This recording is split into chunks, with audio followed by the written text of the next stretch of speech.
Hello welcome back my YouTube channel. I hope आप सब अच्छे होंगे और ज़बरदस्त होंगे। आज की वीडियो में आज बात करने वाले हैं यूनिट वेक्टर के बारे में। यूनिट वेक्टर्स क्या होता है, पूरा आपको कंप्लीटली स्टेप बाय स्टेप आगे चैप्टर में चलते रहेंगे। जैसा कि आपको पिछली वीडियो में मैंने काफ़ी चीज़ें बता दी है, तो आईआईटी मेंस के लिए और नीट के लिए बहुत ही इम्पोर्टेंट टॉपिक चल रहा है। तो क्लास 11th वाले स्टूडेंट अगर आईसीएससी या आप लोग सीबीएसई से हैं, सीबीएसई, तो दोनों लोग के लिए बहुत अच्छा चैप्टर है। आप लोग इसको कंप्लीटली आप पढ़ सकते हैं और फ्री ऑफ कॉस्ट आपको पढ़ाते हैं। तो यूनिट वेक्टर क्या होता है? यूनिट वेक्टर ये होता है कि a vector whose magnitude is a unity is called a unit vector. ठीक है, तो क्या कहना है कि जो यूनिटी ऑफ वेक्टर होता है, जिसमें क्या होता है कि मैग्नीट्यूड होता है, वो क्या हमारा कहलाता है? Unit vector. अब ये है if vector A whose magnitude, ठीक है, whose मैग्नीट्यूड, वो क्या कहलाता है? हमारा यूनिट वेक्टर। जो ए होगा, ए इज नॉट जीरो। क्या फ्रेंड्स? ए होगा वो जीरो के बराबर नहीं होगा। फॉर्मूला इसका बन के आता है A cap equal to magnitude of A upon unit of A. ये है फॉर्मूला ऑफ यूनिट वेक्टर। अब हो जाएगा मेरा, इसको अगर सॉल्व करें आगे, तो इससे क्रॉस मल्टीप्लिकेशन हो जाएगा, तो ये हो जाएगा ए कैप अपॉन ए, तो ये हो जाएगा अगला फॉर्मूला। ठीक है, तो ये हो गया हमारा यूनिट ऑफ वेक्टर। कुछ इंपॉर्टेंट चीजें जो आप सबको जानना जरूरी होता है। इस पे बेस्ड काफी आईआईटी मेंस में क्वेश्चन पूछे गए थे। पिछली वीडियो में अपलोड जो करूंगा उसमें आपको क्वेश्चन दिया था, आप लोगों को करना होगा।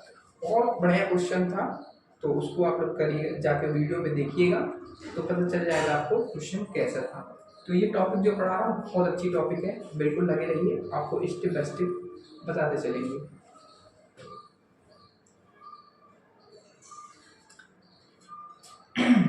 इसमें क्या होती है? तीन साइड होती है, एक्स वाई जेड प्लेन जैसा होता है।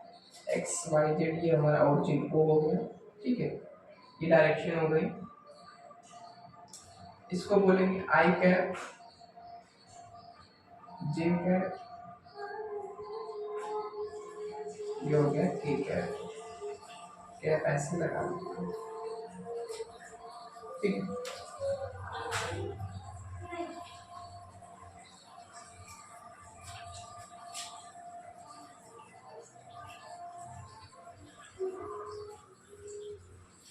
I z, x axis, y axis, z axis, x y and z. किसको पढ़ा रहे हो? खुद को। तुम अपने आप को पढ़ा रहे हो? टीचर बन रहे क्या?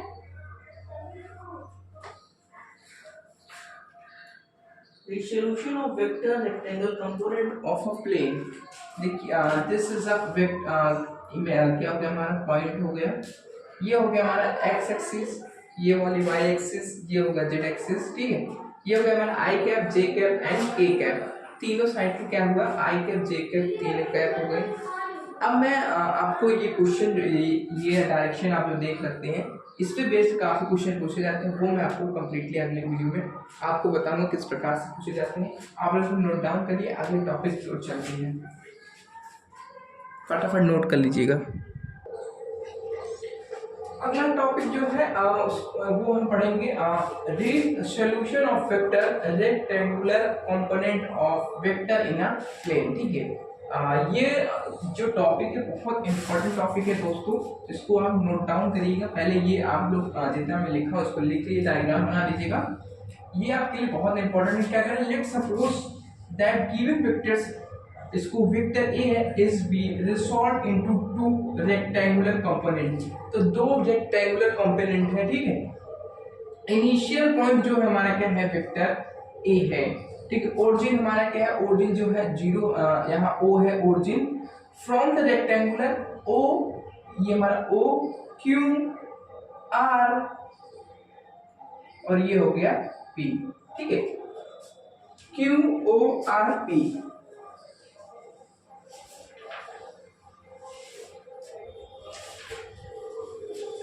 ये हो गया हमारा क्या, from the rectangle O Q R P. तो ओ पी का वेक्टर ए इक्वल टू क्या हो गया, ये हमारा हो गया वेक्टर ए एक्स, ये हो गया प्लस वेक्टर ए वाई। ठीक है, क्या हुआ, मतलब जो ए है हमारा, ये है इन दोनों का सम का, ये मान लीजिए इसको रिजल्टेंट आर जो बोलते हैं, यही हमारा वेक्टर ए यहाँ पे है। ठीक है, रिजल्टेंट आर इसको बोलते थे, उसमें रिजल्टेंट आर जो पिछले जो आप पढ़े थे पैरेललोग्राम में, तो क्या था उसमें एक था vector a plus vector b को जोड़ते थे, तो किसके बराबर होता था, आर के। ठीक है, आर स्क्वायर नहीं होता था, आप लोग पढ़े होंगे ए का स्क्वायर प्लस बी स्क्वायर, तो यही है यहाँ पे भी वेक्टर ए जो है यहाँ पे A X, vector A X plus A Y का, ठीक है, सम है। ठीक है, तो इन दोनों को जोड़ को जो रिजल्टेंट आता है वही है हमारा वेक्टर ए। आई होप आपको यहाँ तक समझ में आएगा। चलिए आगे बढ़ते हैं, इसको रफली करते हैं थोड़ा सा। डायग्राम आप ध्यान से देखिएगा।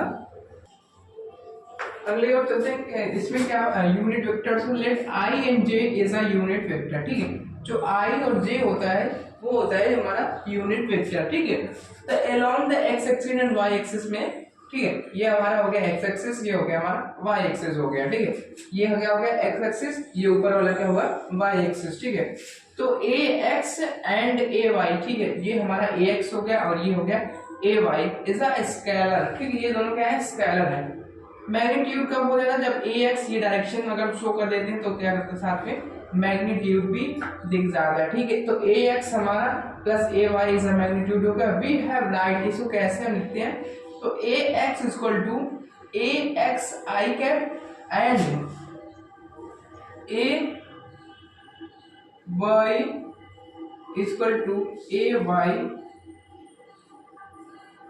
जे कैप। क्या, जे कैप, ये हमारा हो गया मेन फॉर्मूला। इसको आप लोग नोट कर लीजिएगा। तो ये हो गया हमारा A X equal to A X I cap, A Y equal to A Y J cap हो गया। ठीक है दोस्तों, तो इसको हम कैसे लिख सकते हैं, A X equal to A X I cap and A Y equal to A Y J cap. इसको मैं लिख सकता हूँ unit vector A equal to A X I cap plus A Y J cap. ठीक, ये मेरा main आ गया। अब क्या हो गया कि if the vector A makes an angle theta, जब वेक्टर्स ए जो थीटा एंगल, ये वाले एंगल है हमारा विद द एक्स एक्सिस, ठीक, देन क्या होगा, ए एक्स इक्वल टू क्या होगा, ए कॉस थीटा। ठीक, जो ए एक्स होगा ये हो गया हमारा ए कॉस थीटा और ए वाई हो गया हमारा ए साइन थीटा। ठीक है, the equation a equal to under root a x square plus A Y का स्क्वायर। ठीक है, तो ए एक्स कितना है हमारा, ए कॉस थीटा स्क्वायर, तो ए कॉस स्क्वायर प्लस ए साइन थीटा स्क्वायर। ठीक है, अब मैं रफली करता हूँ, उसके बाद आगे मैं आपको करेंटली आपको बताते चलेंगे। अब आगे हो जाएगा मेरा, इसको लिखेंगे to tan inverse upon theta का जो tan inverse upon a y upon a x. ठीक है दोस्तों, फाइनली जो हमारा सॉल्व इक्वेशन जो बनेगा ये बन के आता है theta equal to tan inverse a y upon a x. ठीक है दोस्तों, जानते हैं sine square plus cos square होता है, फॉर्मूला होता है ट्रिग्नोमेट्री का, sine square theta plus cos square theta equal to 1 होता है। ठीक है, क्या होता है, 1 होता है। तो थीटा इक्वल टू हमारा क्या आ गया, ए वाई अपॉन ए एक्स आ गया। ठीक है, ये हमारा थीटा की वैल्यू आ गई। चलिए अगले टॉपिक की ओर चलते हैं। अगला टॉपिक बहुत इंपॉर्टेंट टॉपिक है। अगली टॉपिक जो फ्रेंड्स है वो पढ़ेंगे, बहुत इंपॉर्टेंट टॉपिक है, स्केलर प्रोडक्ट और dot product of two vectors. Scalar product उसी को बोलते हैं हम लोग, डॉट प्रोडक्ट बोलते हैं जब दो वेक्टरों को आपस में जोड़ेंगे तो क्या होगा। तो एंगल इसमें दिया है, एंगल हमारा ए, दो वेक्टर दे दिया हमारा, ठीक है, वेक्टर ए एंड ये है वेक्टर बी। तो इन दोनों के बीच में एक एंगल ही होगा, वो एंगल कितना हो गया हमारा, थीटा हो गया। ठीक है, तो स्केलर प्रोडक्ट्स को भी हम डॉट प्रोडक्ट भी बोलते हैं। तो ए डॉट बी क्या होगा, ए बी कॉस थीटा हो गया, ए बी कॉस थीटा। तो ए बी जो है हमारा क्या है, मैग्नीट्यूड है, कॉस थीटा क्या है, ये हमारा ए और बी का एंगल है। ठीक है दोस्तों, एक एग्जांपल के आपको एग्जांपल दे के बताएंगे। तो जैसे मैंने एक एग्जांपल आपको बताया, मान लीजिए ठीक है, ये मान लीजिए कुछ रखा हुआ है यहाँ पे। ठीक है, यहाँ फोर्स अप्लाइड हुआ, तो जो इस वाले ये इन दोनों के बीच में एंगल बना वो हमारा थीटा एंगल बना। तो जो इधर बन रहा है वो हो गया हमारा एफ कॉस थीटा। यहाँ पे मैंने फोर्स अप्लाइड, इसमें फोर्स अप्लाइड हुआ। ठीक है, ये हुआ हमारा यहाँ से लेके यहाँ तक, क्या होगा, यहाँ से फोर्स अप्लाइड, यहाँ से यहाँ तक जो दूरी गई डिस्प्लेसमेंट हुआ, और जो हमारा एस हो गया।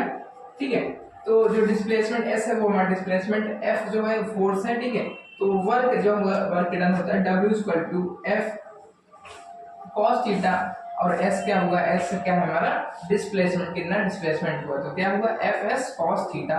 ये क्वेश्चन नंबर फर्स्ट है।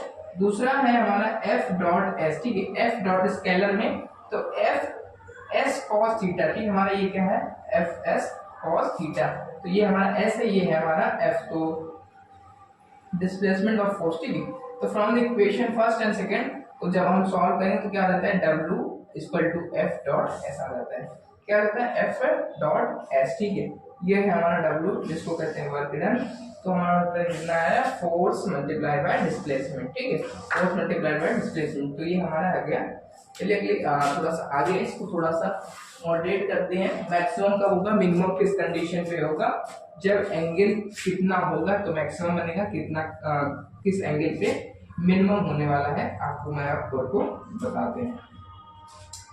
जब एंगल, ठीक है, एंगल जो थीटा है अगर वो 0 हो जाए। ठीक है, जब एंगल थीटा की वैल्यू क्या होती है दोस्तों, 1 होती है। ठीक है, तो 1 होती है, तो मान लीजिए हम इससे फॉर्मूले पे रखेंगे और रख कर फिर सॉल्व करेंगे।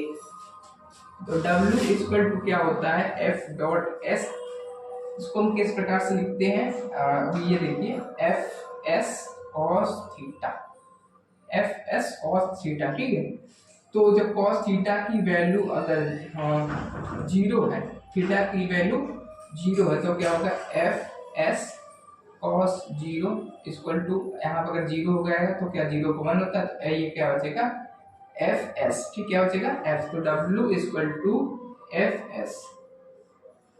इस कंडीशन में क्या होगा, W equal to F S हो गया, तो वर्क डन जो होगा वो क्या होगा मैक्सिमम होगा। यहाँ पे क्या होगा, वर्क डन जो आपने किया वो क्या होगा मैक्सिमम होगा। यहाँ पे क्या होगा, वर्क डन मैक्सिमम होगा। जो आप देख रहे हैं यहाँ पे वर्क डन क्या हो गया, मैक्सिमम हो गया। चलिए अगले थोड़ा समझ में, मिनिमम कहाँ पे होगा, किस कंडीशन में मिनिमम होने वाला है, इसको तो देखते रहिए। अगर मान लीजिए थीटा